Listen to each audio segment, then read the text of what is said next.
Redcast, los mejores podcasts del mundo digital. Blade Runner, Matrix, Terminator, Black Mirror, HAL 9000 o el mismísimo Asimov. No es de extrañar que con esta herencia cultural, al escuchar las palabras inteligencia artificial, se nos enciendan todas las alarmas. La singularidad tecnológica es, y leo de Wikipedia, el advenimiento hipotético de inteligencia artificial general, también conocida como inteligencia artificial fuerte. La singularidad tecnológica implica que un equipo de cómputo, red informática o un robot podrían ser capaces de automejorarse recursivamente. Se dice que las repeticiones de este ciclo probablemente darían lugar a un efecto fuera de control, donde las máquinas inteligentes podrían diseñar generaciones de máquinas sucesivamente más potentes. La creación de inteligencia sería muy superior al control y la capacidad intelectual humana. Robots que nos quitan el trabajo. Futuros distópicos con la humanidad sometida al control y la voluntad de una inteligencia superior. O para otros, como Ray Kurzweil, una explosión de música, arte, cultura, ciencia, ingeniería, una explosión en definitiva de conocimiento humano. Kurzweil es un inventor estadounidense, además de músico, empresario, escritor y científico, especializado en ciencias de la computación e inteligencia artificial. Desde 2012 es director de ingeniería en Google. Y él sitúa la fecha de la inevitable llegada de la singularidad en 2045. Para bien o para mal, estamos aún muy lejos. Hoy, la inteligencia artificial se conforma con hacer muy bien, mejor que los humanos en muchas ocasiones, tareas muy verticalizadas, muy específicas. Y de esta forma está resultando realmente disruptiva cuando se aplica, por ejemplo, a tareas repetitivas con un alto coste y poca aportación de valor. Automatizaciones a escala.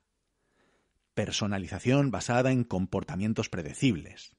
Tenemos la suerte de charlar con Frankie Carrero, Head of Product en DoFinder, conductor del podcast Pensamiento Digital, profesor, inversor y muchas cosas más que os invito a descubrir en la entrevista de hoy. Soy Carlos Iglesias, CEO en Runroom, la consultora tecnológica y creativa con foco en experiencia de cliente.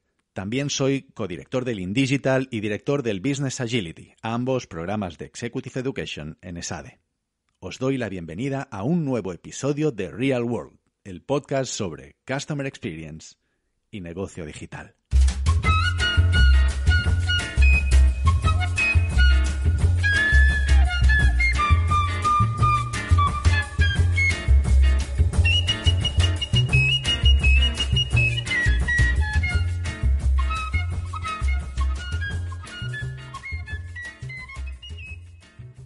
Muy bien.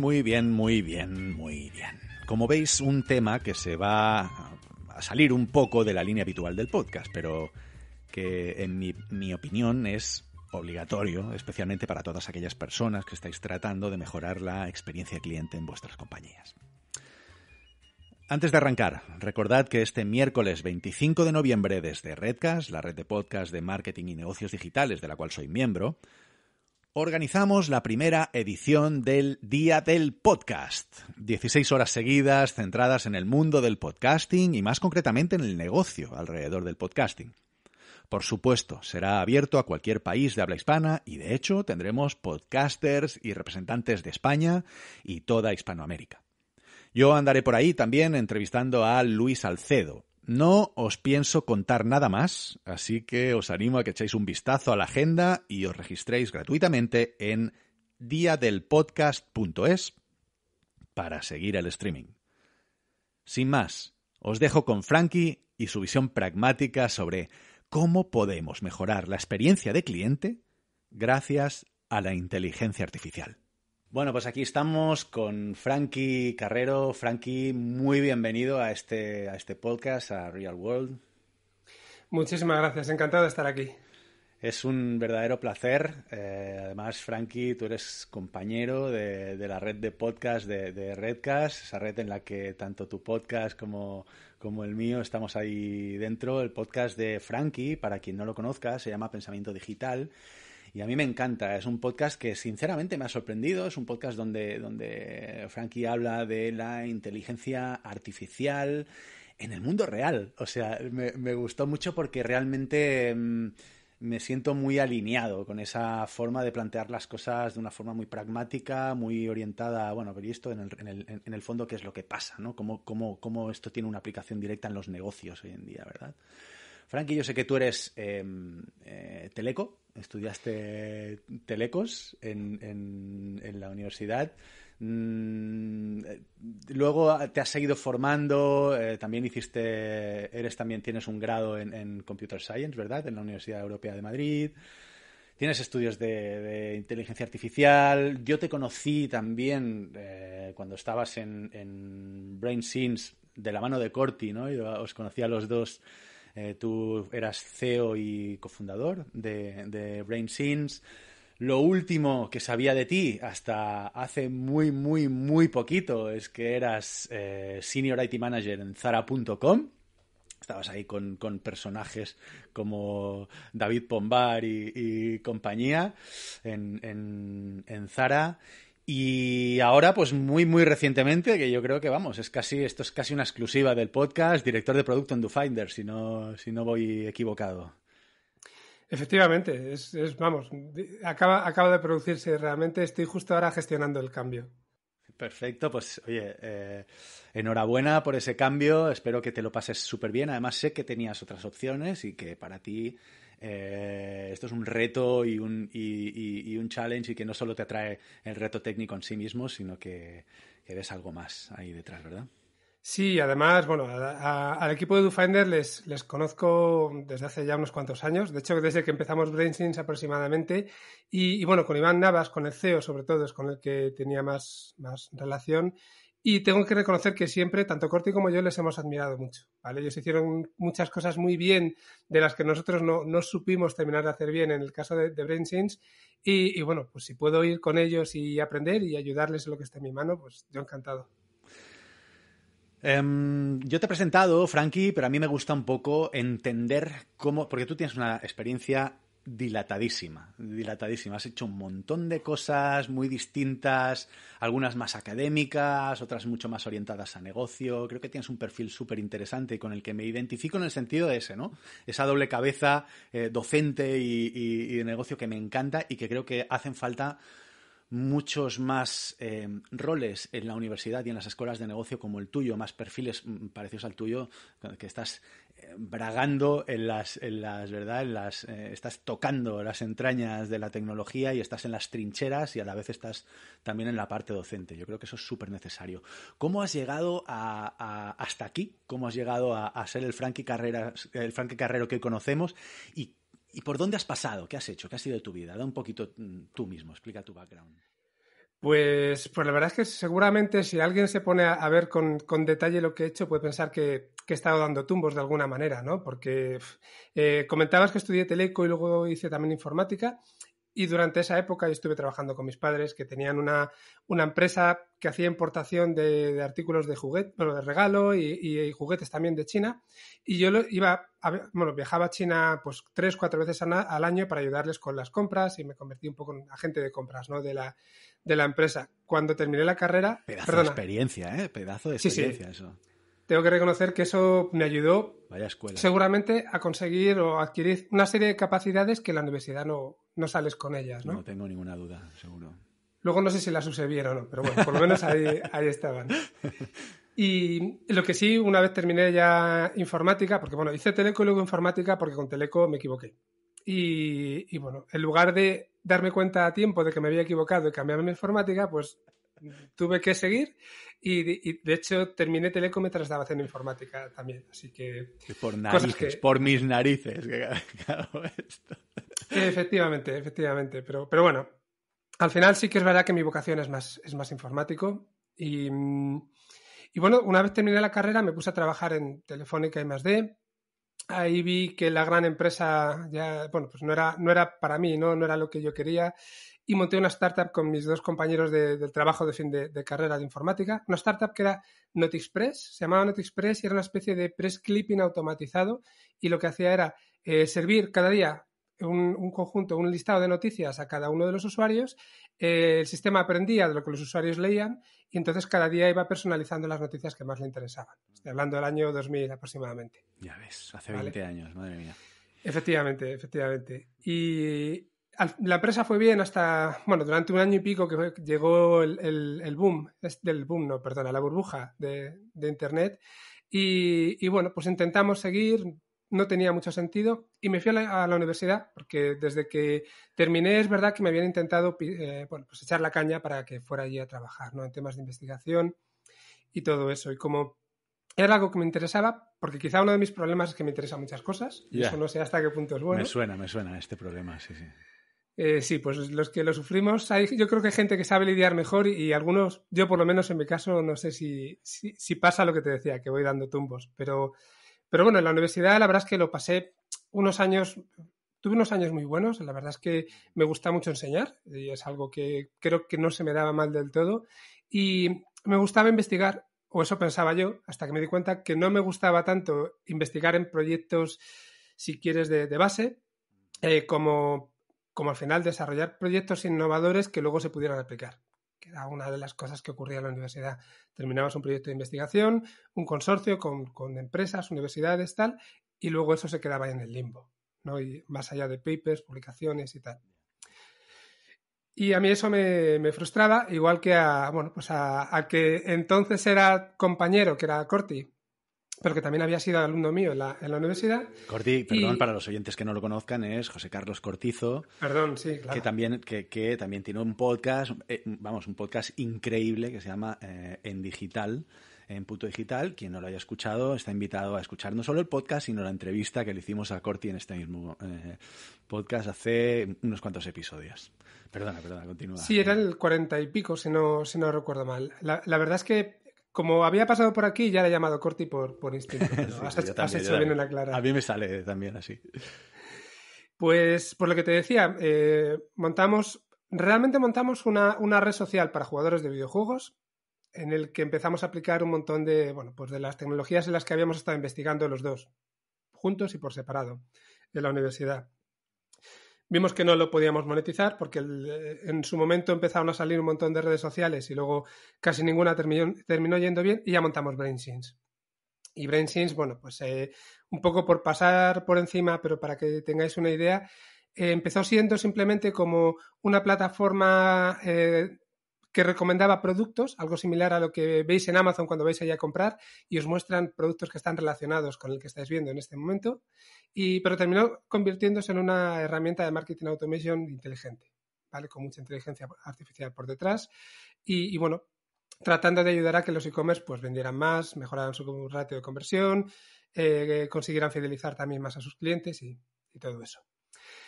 Estuvimos durante 10 años, Corte ya contó aquí en el programa todo lo que pasó, así que ahí remito a que vayan a escucharle a él con todo detalle. Y el año pasado, pues mira, le ofrecieron yo justo iba a salir ya de BrainSense, le ofrecieron a mi mujer un trabajo en Inditex, en Galicia, en Coruña, vaya, y dijimos, ¿por qué no? Yo encontré trabajo en Zara.com también y la verdad es que ha sido un año muy interesante. He conocido gente muy interesante, he aprendido mucho. Es la primera vez que he estado tanto tiempo en una empresa grande, por lo menos de e-commerce, que me resultaba algo muy, muy cercano. Y ha sido una experiencia no solo que no me arrepiento, sino que creo que me ha enriquecido mucho. Y ahora lo que decías, pues en DoFinder. Qué bueno. Yo, es que de verdad, no creo que haya muchos perfiles como el tuyo, Frankie, tío. Creo que es súper ancho, es un perfil muy ancho. Has estado en multinacional, en una empresa enterprise, realmente corporate, grande, una cosa muy un monstruo. Has fundado una startup tecnológica, has estado en el mundo académico.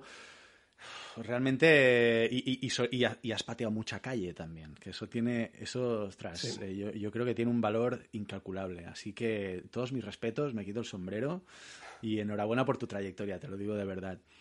Esa es la razón por la que estás en Real World y porque me parece que la audiencia te tiene que conocer, los oyentes te tienen que conocer.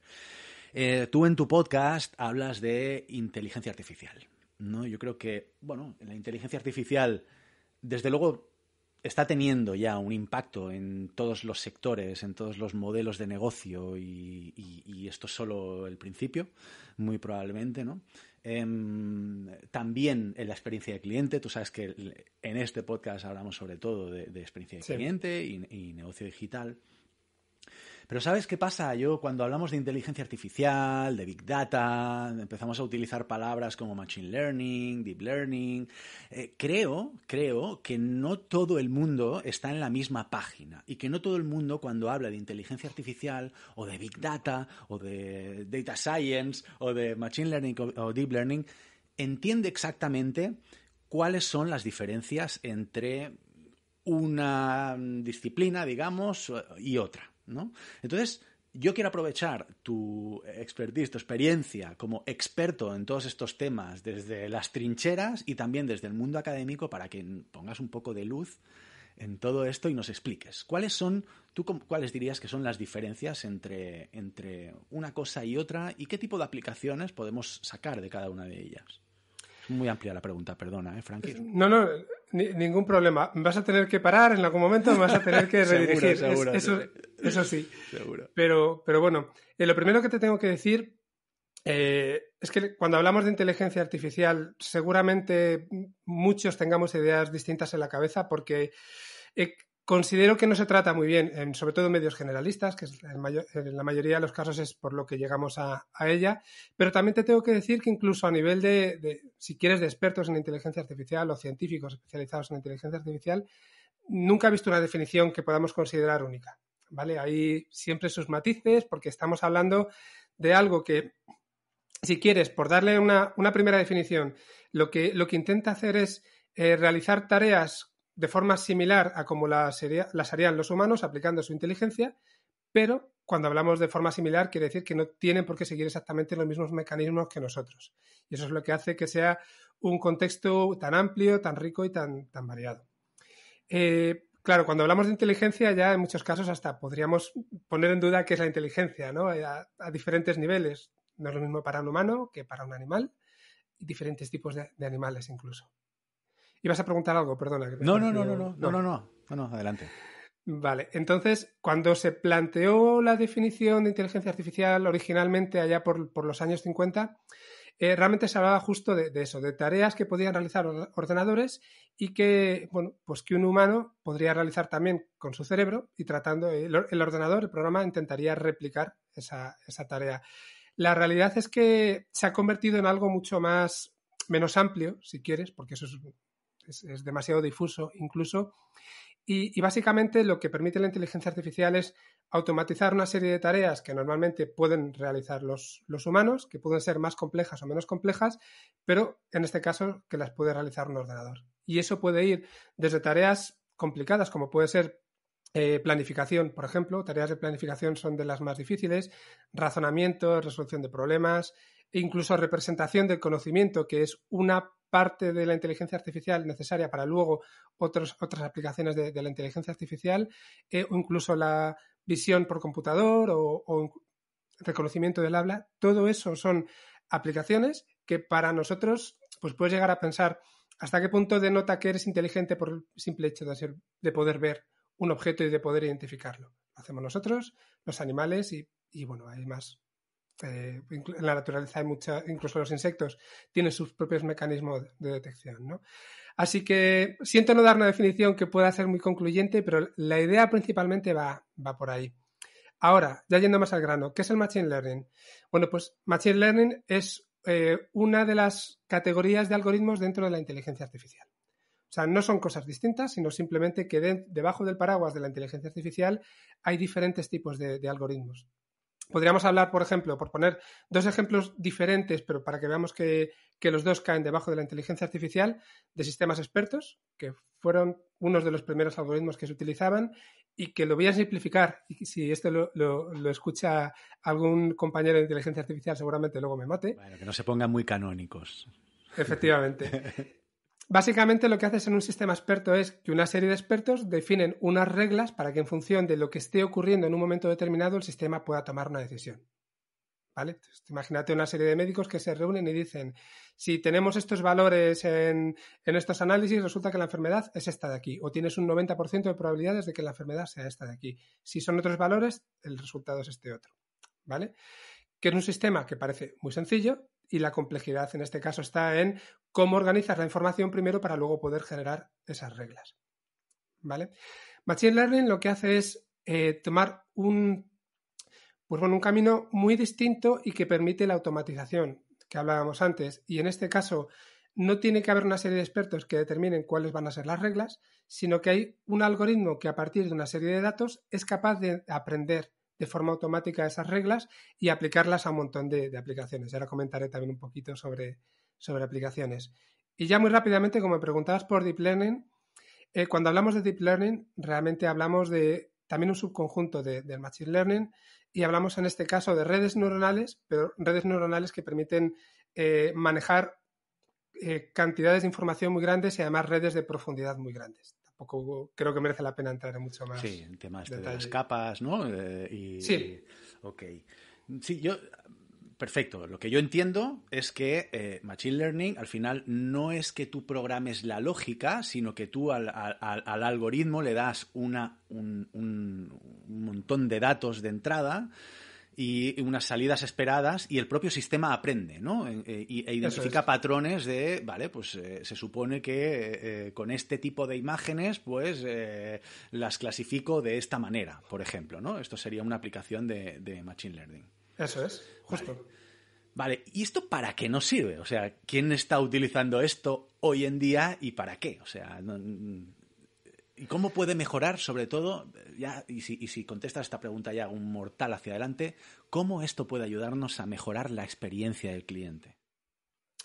Vale, pues en la primera parte, en el para qué se utiliza, yo creo que es donde está parte del desconocimiento que hay con la inteligencia artificial.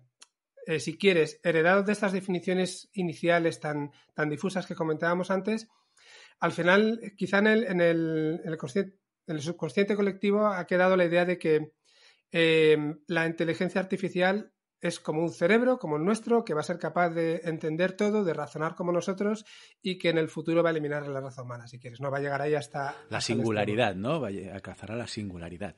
Efectivamente. La realidad es que, en el fondo, lo que podemos hacer ahora mismo es algo, pues son un montón de tareas muchísimo más pequeñitas, muchísimo más sencillas, pero que en esencia dan mucho valor. Mucho valor porque, por ejemplo, y ya lo has comentado tú antes de alguna manera, nos permiten lidiar con grandes cantidades de datos de manera que nosotros los humanos no podemos hacer. Y tú imagínate, si cualquiera de nosotros tuviera que leerse cientos de miles de textos legales para poder tener una idea en la cabeza de algo que luego puedas aplicar, un abogado, por ejemplo, seguramente es algo que en toda tu vida no podrás llegar a hacer. Una máquina, sin embargo, con uno de estos algoritmos sí que es capaz de analizar cientos de miles o incluso de millones de documentos y desarrollar diferentes tareas. Podría clasificarlas, como bien decías, podría generar resúmenes, podría encontrar términos que los identifican, podría incluso encontrar también documentos similares a otros o ayudarte a buscar dentro de esos documentos. ¿Vale? Entonces, primero quería hablar un poco de este hype que ha habido con la inteligencia artificial y bajarlo un poco más al terreno real. Me parece genial, al mundo real. Me parece perfecto. Efectivamente. Y bueno, la otra tarea también para la que se utiliza mucho ahora mismo es para temas relacionados con predicción. Es decir, tenemos un histórico de datos, de acciones que han tenido lugar hasta ahora. Bueno, pues en función de lo que está ocurriendo hoy con ese histórico, ¿qué pensamos que puede ocurrir mañana, pasado o dentro de un mes? Y cuando digo que puede ocurrir, pues podemos tratar de predecir pues, cómo van a modificarse los valores en bolsa, por ejemplo, algo que es muy difícil. O cómo se va a modificar, por ejemplo, la demanda, si tenemos un e-commerce, la demanda de nuestros productos también. Bueno, hay un montón de situaciones en las que esto funciona, pero claro, luego te encuentras un momento como el que hemos tenido en los últimos meses con la pandemia, en la que las cosas se comportan de una forma completamente distinta y esta predicción ya deja de ser tan efectiva de alguna manera. Claro, por la volatilidad, entiendo, ¿no? Que es algo que es sumamente volátil y que no, digamos, por definición es poco predictivo, pues ahí poco podemos hacer, ¿no? Sí, y efectivamente, sobre todo en circunstancias normales ya es difícil acertar al 100%, pero sí que puedes acertar bastante. Claro, cuando se produce una de estas situaciones que llaman cisne negro o algo así, ¿no? Ya no cuentas con ese histórico, no cuentas con esos datos y además tampoco sabes si una vez que pase esta situación vamos a volver a la que teníamos antes y todo el histórico anterior nos va a valer o va a cambiar absolutamente todo. Entiendo. Oye, y yo como, o sea, en un plano todavía más terrenal, ¿ok? Lo hemos bajado, hemos desambiguado un poquito, le hemos quitado esa capa de hype y diría incluso distópica que siempre rodea un poco a lo que es la inteligencia artificial. Vamos a bajarlo todavía más. ¿Yo qué puedo hacer con mi empresa? ¿Qué puedo hacer en mi empresa si tengo, pues yo qué sé, si soy una marca de ropa, como puede ser Zara.com, o soy una compañía que opera con trenes, o soy, no sé, o sea, ¿qué se puede hacer? ¿Cómo lo hago? Entiendo que a nivel de experiencia de cliente, ¿no? Que era un poco lo que me estabas preguntando antes. Luego, si quieres, entramos también a generalizar un poquito más, pero bueno. A nivel de experiencia de cliente, la verdad es que ya lleva tiempo aplicándose de muchas maneras. A lo mejor no somos conscientes. Y aquí lo que sí voy a diferenciar es entre los casos en los que puedes utilizar herramientas existentes en el mercado que ya utilizan por detrás inteligencia artificial y que ya nos están solucionando problemas, y otros casos en los que o bien no existen esas herramientas o bien no se adaptan a nuestras necesidades y nosotros quizá tengamos que desarrollar, ¿vale?, nuestros propios algoritmos. Eso lo dejamos para la parte final, si lo quieres ver así, y nos centramos primero en los problemas. Y, por ejemplo, voy a empezar con algo que fue el centro de BrainSense durante muchos años y que es esas recomendaciones o esa personalización de la experiencia de cliente. Y evidentemente el hecho de que cuando tú estás en un e-commerce, por ejemplo, y ves un producto, te recomienden otros productos similares, es bueno para la tienda porque le permite, por ejemplo, mejorar su upselling o el cross-selling, pero también es bueno para ti porque a veces no sabes muy bien lo que estás buscando y te guía en ese proceso de búsqueda, ¿vale? Y es algo que nos podemos encontrar además, pues imagínate, en Netflix. Netflix, todo lo que nos muestran está personalizado. Bueno, casi todo lo que nos muestran está personalizado, pero llegan hasta el punto, y esto lo hace Netflix y lo hace también Booking.com, en el que a lo mejor dos personas distintas con dos perfiles distintos para una misma película van a ver imágenes distintas porque el sistema ha determinado qué tipo de imágenes son más receptivas para un cierto tipo de personas y qué tipo de imágenes tienen más impacto en otro tipo de personas. ¿Vale? Ya te digo, carátulas de películas o las fotos de las habitaciones en Booking.com. Sí, que es muy curioso, ¿no? Que hace poco, justo esta semana, se han llevado algunas críticas Netflix precisamente por el documental de Social Dilemma, ¿no? Porque están denunciando de alguna forma, es un documental producido por Netflix donde están denunciando cómo Facebook y las redes sociales están utilizando la inteligencia artificial para predecir qué tipo de comportamientos, ¿no? Y para cambiar el comportamiento de las personas, ¿no? Gracias precisamente al análisis de patrones y de un montón de datos que hay por detrás. Están denunciando que esto es lo que están haciendo las redes sociales, pero eso es exactamente lo que está haciendo Netflix. Totalmente, claro, lo saben por su propia experiencia, efectivamente. Claro. Y ahí faltaba un poco, ¿no? A que aparezca el propio Netflix dentro del propio documental. Nada, me has hecho recordar. Sí, no, y está muy bien traído además, creo que es un ejemplo muy bueno. Y es verdad que hay gente a la que, bueno, pues este tipo de personalización le asusta. Yo no sé si porque lo conozco, porque me he dedicado mucho tiempo a ello y no le veo un peligro, pero bueno, también entiendo que el hecho de que tengan tus datos y jueguen con tus datos, pues a mucha gente no le resulta agradable, ¿no? Y además estamos yendo a una situación en la que esta personalización se está convirtiendo más en, bueno, una hiperpersonalización, es un paso más allá, donde, pues si hablamos de e-commerce, si hablamos de retail, por ejemplo, en una misma tienda que venda online y offline, son capaces de, si tú compras en la web, pero luego accedes a través del móvil y mañana luego vas a la tienda física, son capaces de enlazar tus tres perfiles y saber en cada uno de los puntos lo que has hecho los demás y poder personalizar todavía mucho más esas recomendaciones o esos pop-ups o lo que quiera que te vayan a enseñar. Entonces, esto es quizá de las aplicaciones más antiguas que hay en Customer Experience, pero también es una de las que está más maduras ya. Luego, también he mencionado hace un momento el tema de las búsquedas, ¿no? Que una de las ventajas que nos permitía el Machine Learning era precisamente poder buscar en un montón de documentos. Claro, esto también se puede hacer en e-commerce, por ejemplo.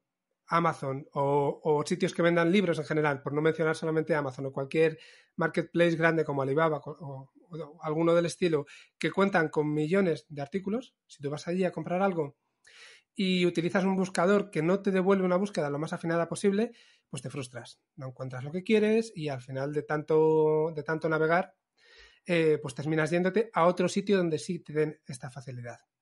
Y detrás de estos buscadores, igual que lo hay detrás de Google o de Bing, pues hay también inteligencia artificial. ¿Vale? Inteligencia artificial que tú no tienes por qué replicar o crear de nuevas en tu empresa, porque ya hay muchas herramientas que te la proporcionan con muy buenos resultados. Eso es. Luego también, si quieres, hablamos de chatbots, que también utilizan inteligencia artificial por detrás y están como muy, muy de moda últimamente, ¿no? Sí. Parece como herramienta para contactar con el cliente, para tener como ese primer nivel de...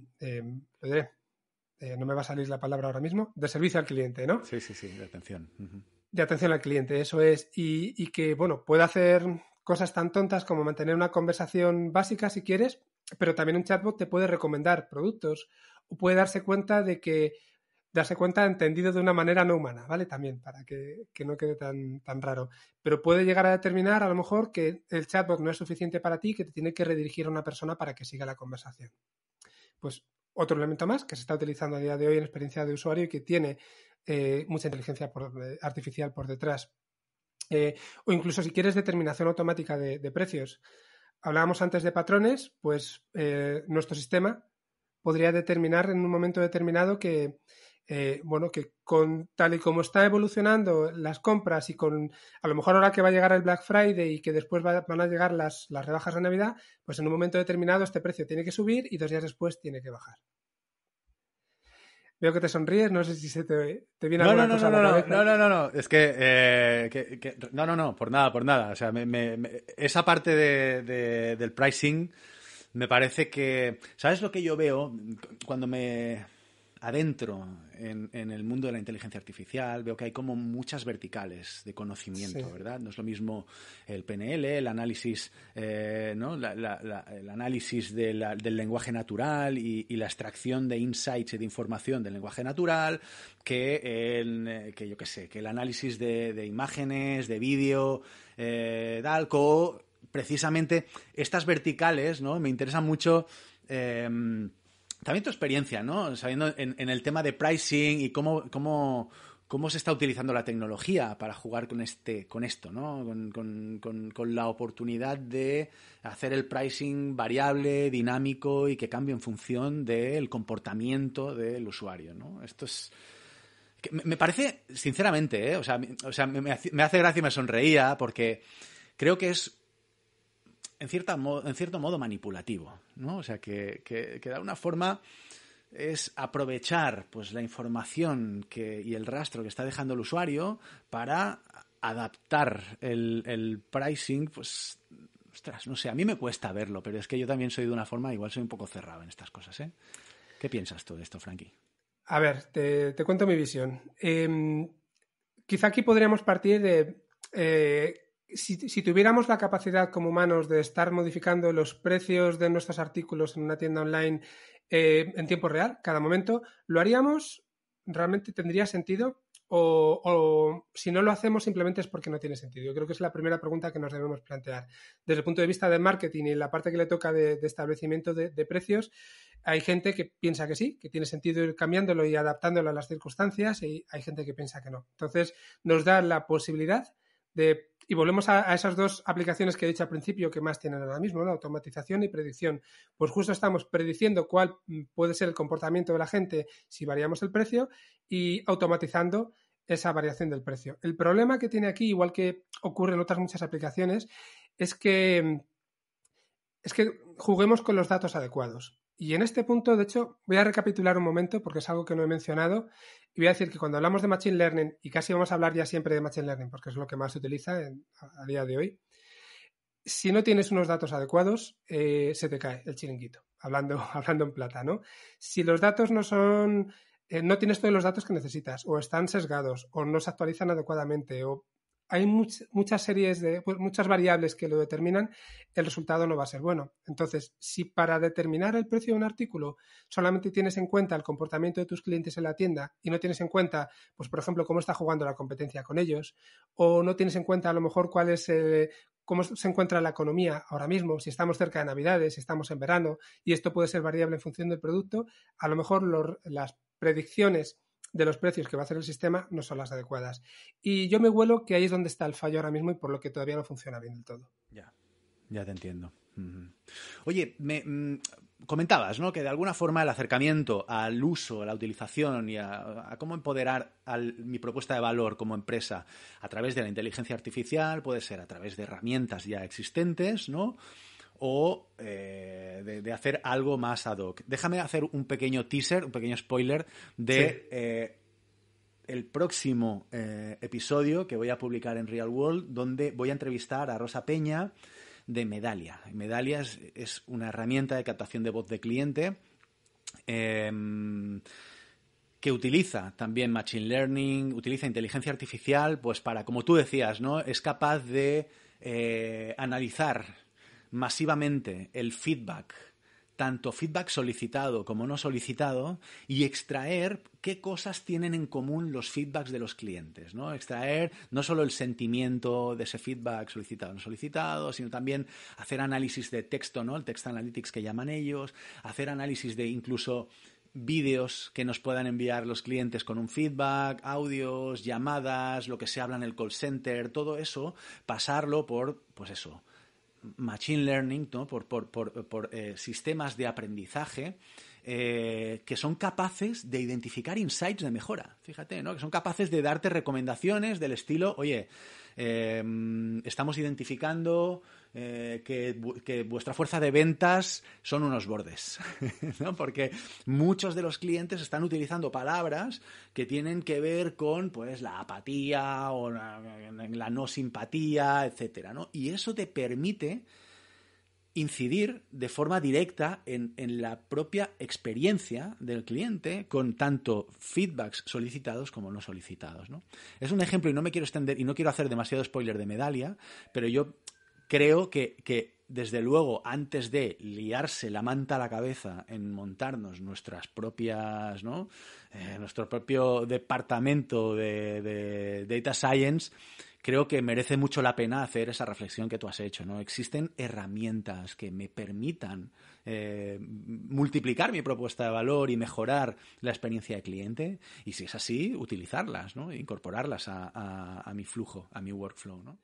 Claro, para la mayor parte de las empresas, además, las funcionalidades que te dan este tipo de herramientas van a ser más que suficientes. De hecho, casi nadie les va a utilizar todas, y si echas alguna de menos, normalmente va a ser, bueno, pues muy pocas veces. Si nos ponemos a hablar de empresas ya muy grandes, de multinacionales, donde tienen sus propios requerimientos, donde además en estos casos, en estas herramientas, muchas veces uno de los problemas iniciales, una barrera que suele haber, es la integración de tus datos. No es en todos los casos, pero en muchos casos sí. Bueno, pues si eres una empresa muy grande donde tus datos están muy desperdigados, a lo mejor también hay muchos temas de seguridad que hay que tener en cuenta, pues quizás estas herramientas no sean suficientes, ¿vale?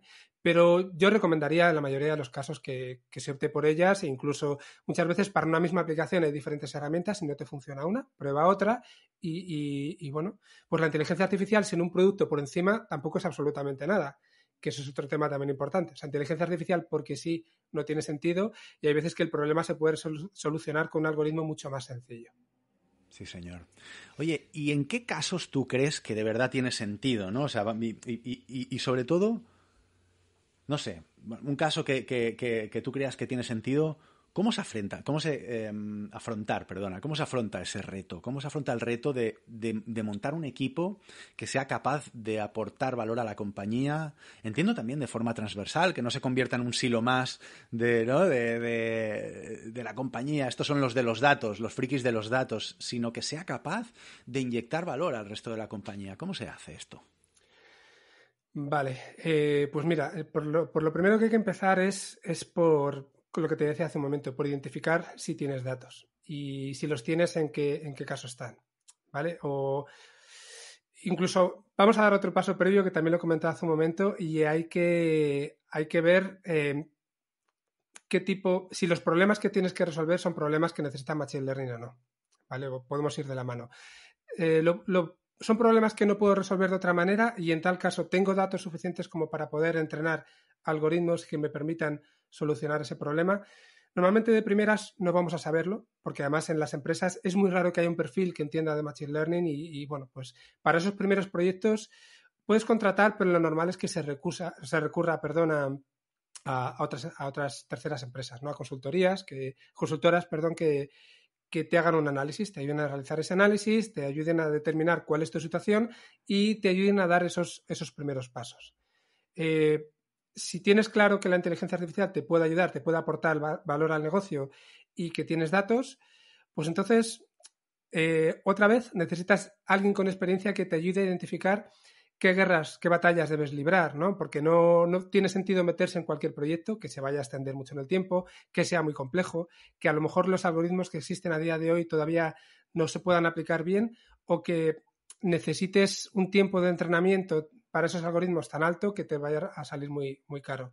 Y aquí no lo hemos comentado, pero es que hay casos donde los tiempos de entrenamiento para problemas complejos pueden ser de meses perfectamente y claro, no cualquier empresa puede afrontarlo. Pero bueno, teniendo ya esta parte más o menos clara, queda efectivamente determinar qué vas a hacer con el equipo. ¿Vas a contratar un equipo interno? ¿Vas a derivar los desarrollos a una consultora, a la misma con la que has trabajado esa parte inicial de estrategia, o va a ser otra consultora distinta? O sea, hay un montón de decisiones por el camino que hay que tomar y para lo que yo honestamente, en los casos en los que no hay una persona que entienda de ello dentro de la empresa, recomiendo buscar una consultoría estratégica que suena mucho a humo, ¿vale? Lo entiendo perfectamente, pero que ayude a centrar y que te ayude a elegir, a entender cuál es la problemática y a determinar estos primeros pasos. Entonces, esta persona o esta empresa te puede ayudar a identificar esos quick wins, esos proyectos facilitos que vas a afrontar con inteligencia artificial, que van a salir bien o que deberían salir bien y que te ayuden también a decirle al negocio, oye, mira, que esto de la inteligencia artificial ni es humo, ni tampoco nos va a llevar a esa singularidad que comentábamos antes, pero nos puede ayudar mucho a resolver algunas de las situaciones que tenemos dentro de la empresa. Y, por ejemplo, a reducir cierto tipo de costes, a mejorar algunos tipos de procesos, a entender mejor a los clientes, como tú estabas diciendo antes. Yo considero que en cierto tipo de empresas, pues todo el proceso de venta es proceso también de la experiencia del cliente, ¿vale? Y ayudar en ese proceso de venta, pues dando insights, por ejemplo, a los comerciales o ayudándoles a identificar qué empresas tienen una mayor probabilidad de compra, por ejemplo, es algo que también la inteligencia artificial puede llegar a hacer y son proyectos que se pueden abordar o con herramientas externas o también de forma interna con cierto éxito, ¿vale? Con mayor facilidad que otro tipo de proyectos. Y luego, como siempre, yo lo digo en todos los casos, lo que hay que hacer en cualquier situación como esta es, cuando desarrollas estos proyectos y cuando desarrollas una estrategia, medir, analizar y volver a empezar desde cero teniendo en cuenta toda esta información. Idealmente, habiendo mejorado la situación de esos datos, que normalmente no va a ser buena al principio, idealmente teniendo más gente con experiencia que te ayude. Y no sé si me he enrollado mucho, ¿eh? No, a mí me parece perfecto. Yo creo que lo has clavado.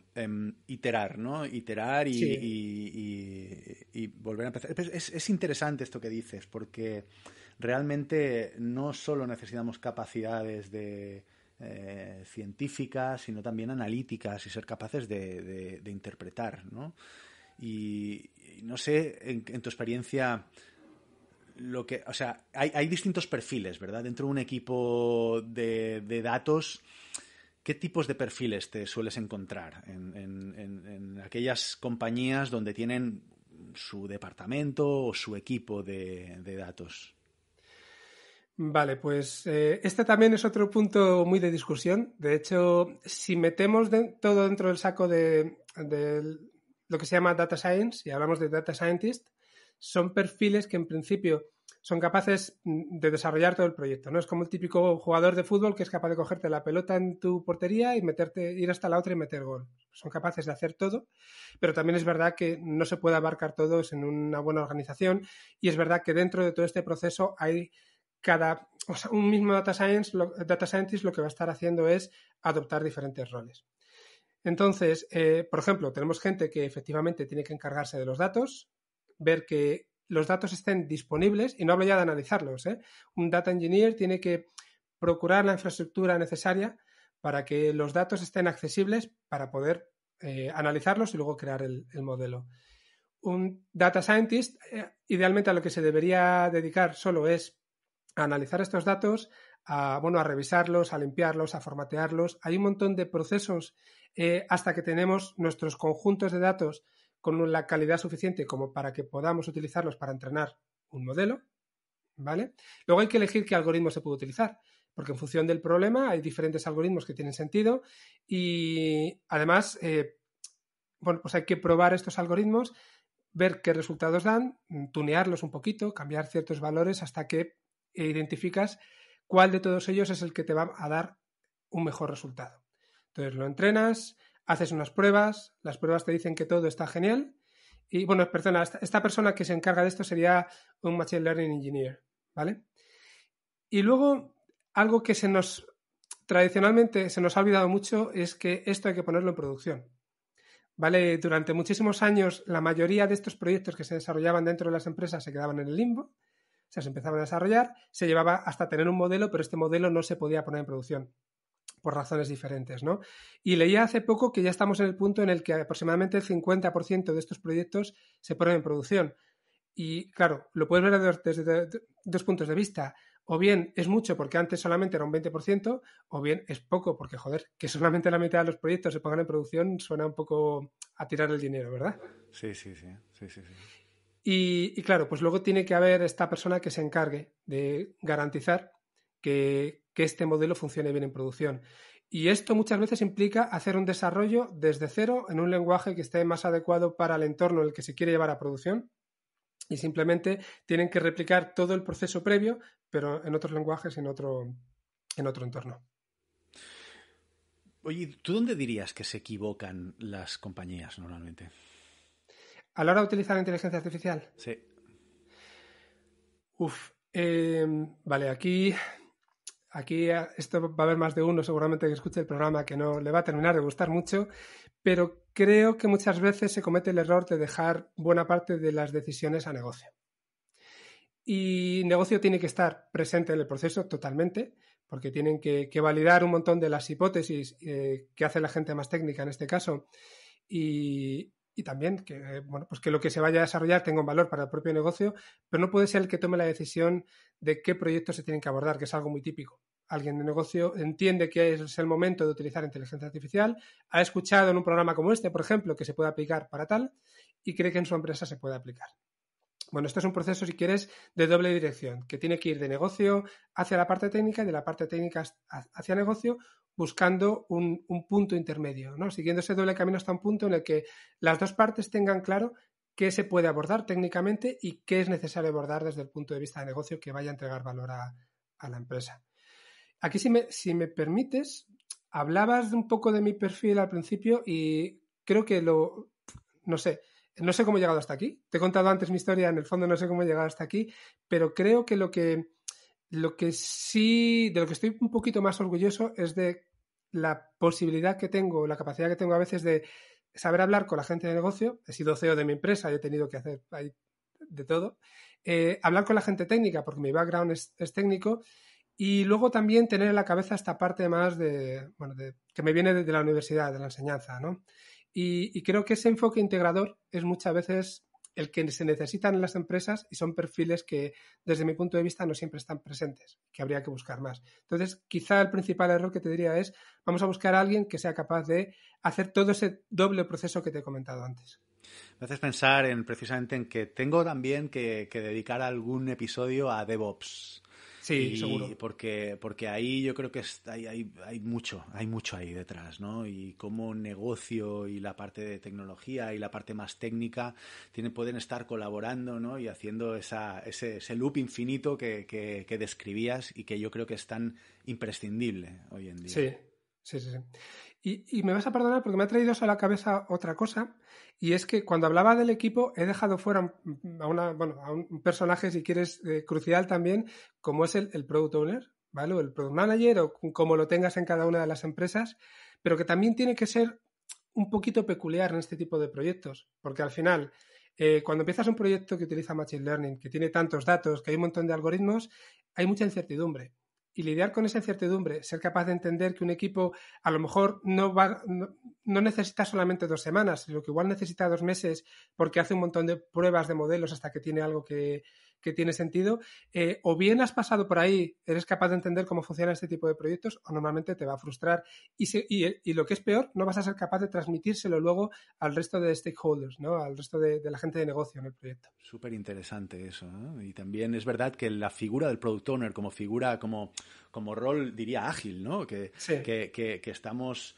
O sea, de alguna forma el rol de Product Owner debe ser estar enfocado a la entrega de valor, ¿no? Y si hay que hacer un spike de un experimento, un pequeño experimento para reducir incertidumbre, pues bueno, esto es algo, deuda que estamos pagando para reducir la incertidumbre para el resto del proyecto, ¿no? En este caso, creo que la dificultad añadida es muy importante.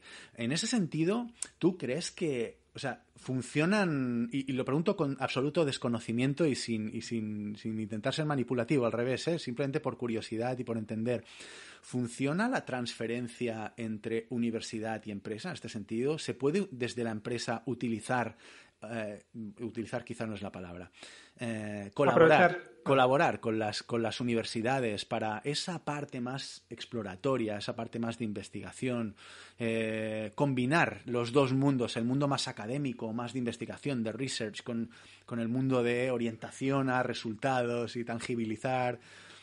¿Cómo lo ves? ¿Conoces experiencias que hayan funcionado? Conozco experiencias, hablamos de España, si quieres, nos centramos un poco aquí, porque si nos vamos a Estados Unidos es un problema que está bastante resuelto, ¿vale? Aquí conozco muy poquitos casos de éxito, y te hablo de un éxito relativo. Y bueno, pues cuando te hablaba de por qué me fui de la universidad, en el fondo esa era una de las razones, ¿no? Hay muy pocos casos en los que empresas y universidades colaboren de forma estrecha y colaboren además de manera que cuando se termina un proyecto, ese proyecto se pueda aprovechar en la empresa. Y yo creo que es culpa de los dos lados, ¿eh? Es culpa de que hay muchísima separación y no he visto nunca un interés, o casi nunca un interés real en acercamiento. Desde la empresa creo que ha habido mucha desconfianza hacia la universidad, salvo por el hecho de conseguir becarios, y desde la universidad se ve a la empresa como un peaje que hay que pagar para poder hacer mi investigación, en muchos casos también. Y estoy generalizando, lo cual es injusto, o sea, que nadie tampoco se me ofenda, por favor, pero sí que es lo que más he visto como mi experiencia como profesor y luego como CEO de una empresa. Qué lástima, ¿no? También yo creo que figuras como la tuya, roles como el tuyo, y esa capacidad de haber navegado en ambos mundos. Por eso yo te decía al inicio, yo creo que tienes un rol, un perfil que es muy valioso en ese sentido. Yo creo que tienes un perfil que ha explorado océanos muy distintos unos de otros, y eso tiene mucho valor, el haberte adentrado dentro de distintas realidades y distintas problemáticas, ¿no? Así que espero que algún día alguien te nombre algo, un cargo importante dentro del mundo del mundo académico, que te encarguen algo, el reto de lograr más transferencia entre industria y universidad. Yo creo que ahí te vería yo como pez en el agua, tío. Te lo agradezco un montón. Seguramente haya gente mejor preparada que yo todavía, ¿no? Con otro tipo de perfil. Pero bueno, sí que creo que es necesario, estoy de acuerdo contigo, que es necesario que haya perfiles de estas características. Y mira, de hecho, ya que estamos hablando de inteligencia artificial, hace escasos meses el gobierno creó una comisión de inteligencia artificial, que además es la tercera como en 2 años o una cosa así, porque cada gobierno que ha ido viniendo lo ha ido cambiando. Y precisamente había mucha gente de universidad, y de lo que no había, creo que solamente había una persona o dos, era gente de empresa. Si vas a crear una comisión para aplicar la inteligencia artificial en un país y solamente, o sea, lo sesgas tanto hacia un lado, me da igual que hubiera sido al revés, solamente hacia la empresa, lo que está claro es que no se está entendiendo muy bien de qué va esto. Pues es una lástima. Vamos a hacer un llamamiento desde aquí a los responsables. Si alguna vez escuchan este programa, es importante tener las dos visiones y que vayan de la mano. Frankie, no sé si quieres explicar alguna cosa más, si te quedas con las ganas de compartir algún conocimiento en concreto. No, realmente. O sea, seguramente podríamos haber estado hablando todavía de más aplicaciones al Customer Experience. Podríamos haber tirado aquí 2 horas, pero creo que 50 minutos de esta intensidad ya van a ser bastantes. Y nada, pues si alguien, yo siempre me ofrezco, vaya donde vaya. Si alguien tiene alguna duda y cree que le puedo ayudar a resolverla, pues que me contacte libremente y ¿Cómo te pueden encontrar, Frankie? Pues mira, en LinkedIn me buscan con, Frankie Carrero tengo puesto en LinkedIn, ¿vale? Si me buscáis así me vais a encontrar. En Twitter estoy como FKIE Carrero, FKIE Carrero, ¿vale? Que es una contracción. Ya sabes que Twitter te deja pocos caracteres. Y seguro que por cualquiera de esos 2 medios me encontráis. Y si no, me escribís al podcast, que ya lo has dicho tú antes, Pensamiento Digital. Buscáis la web, me escribís ahí y yo os contesto. Yo voy a dejar toda esta información, todos estos datos en las notas del episodio. Nada más que agradecerte, Frankie. Muchísimas gracias, de verdad, por compartir tus conocimientos y por prestarte a esta conversación. Para mí ha sido súper interesante, te lo agradezco un montón. Muchísimas gracias a ti. A ver, una de las cosas que más me gusta es la divulgación y aunque sea un programa en el que este tema se sale un poco de lo normal, creo que tiene muchísimo que ver. Lo hablábamos, de hecho, antes de que me invitaras y bueno, si podemos ayudar a que la gente tome un poco más de conciencia de qué es la inteligencia artificial y a qué se puede aplicar, sobre todo cómo me la puedo traer a mi terreno, pues yo ya me doy más que por satisfecho. Y te agradezco mucho que me hayas dejado el micrófono para esto. Desde luego, todos aquellos oyentes que estéis interesadas en este tema, de verdad os lo recomiendo que escuchéis el podcast de Frankie y buceéis en un montón de episodios que además me gusta mucho que atacan problemas muy parecidos desde distintas perspectivas y siempre con los pies en el suelo, que es como a mí me gusta, ¿no? Porque como decía Frankie, todas estas palabras huelen un poco a humo muchas veces, ¿verdad? Y es bastante difícil para los profanos discriminar el grano de la paja. Así que yo os recomiendo que sigáis a Frankie y que no dejéis de interesaros por la inteligencia artificial porque la necesitamos todos. Muchísimas gracias, te lo agradezco un montón. Y hasta aquí, amigos y amigas, este episodio de Real World, el podcast sobre experiencia de cliente y negocio digital. Muchísimas gracias por llegar hasta aquí, hasta el final de este episodio. Espero que te haya inspirado, que hayas descubierto nuevos conceptos, nuevas ideas que te ayuden en tu desarrollo personal, profesional y en la transformación de tu compañía, si es el caso. Gracias por compartir en tus redes sociales, por comentar en tu plataforma de podcasting preferida, por esos likes, esas reseñas que tanto me ayudan a ganar visibilidad y por todas esas muestras de cariño que me enviáis episodio tras episodio. Un fuerte abrazo y os espero en el mundo real.